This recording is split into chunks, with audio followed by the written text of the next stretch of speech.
The Shelby County Commission is looking to fill in Commissioner Edmund Ford Jr.'s seat after he pleaded guilty to 5 federal charges of tax evasion and then formally resigned from his elected office as part of his plea deal. So an indictment says that between March 2020 and May 2023, Ford used his role on the county commission to secure grant funding for 3 nonprofit organizations and then took a portion of those funds for himself. Now, as part of a plea agreement, Ford stepped down from office immediately.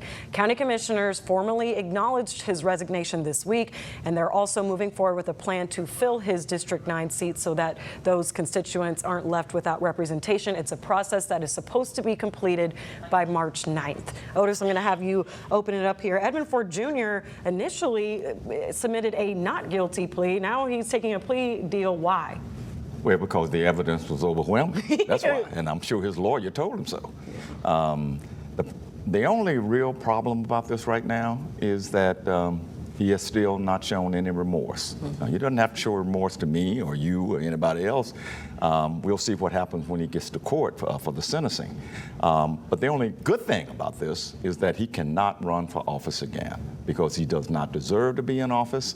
This was a shameful crime. He learned nothing from other elected officials in this town going all the way back to the 70s, and I covered him as a reporter who took bribes and payoffs, and he didn't learn anything from that. I just think that this is a sad day, but he needs to show more remorse. He showed none in that resignation letter. He showed more defiance and arrogance, and that has come to define who Edmund Ford Jr. is. Now, Scott, you were a former city council chair. Right. What does this say about the grant process and maybe how that should be reformed? Well, one, when I was chair, Edmund Ford Jr. was on the council, so I served with him. And at the time, he was a bright young man. I thought he had a great future ahead of him. We didn't always agree eye to eye on everything, but he was very respectful. That being said, he went on in politics, and I'm disappointed in his demise now.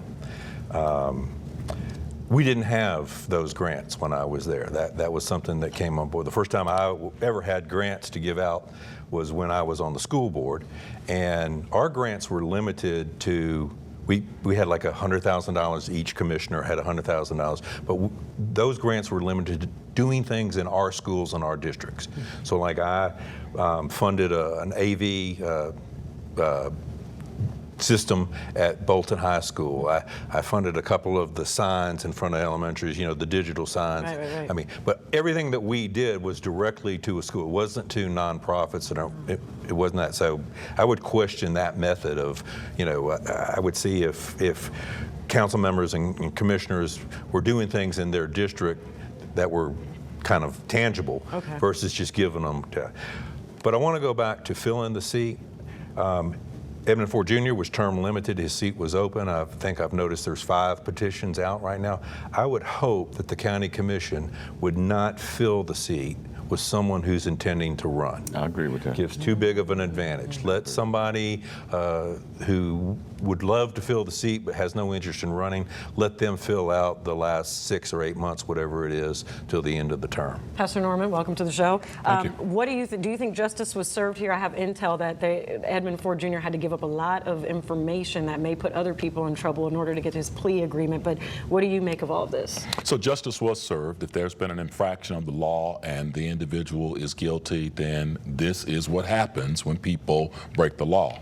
I agree with my colleague Otis. No contrition has been shown in this process.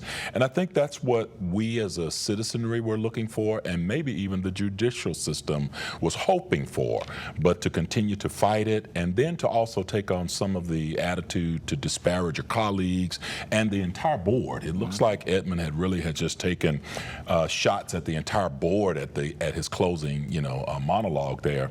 It's just time for him to move on and prayerfully move into something else for the rest of his life. Okay, well said, gentlemen. All right, we're going to move on. You mentioned elections, and it's a big election year for Shelby County, but the questions of integrity in those upcoming elections made rounds on socials. So we're going to get into it. Stay with us.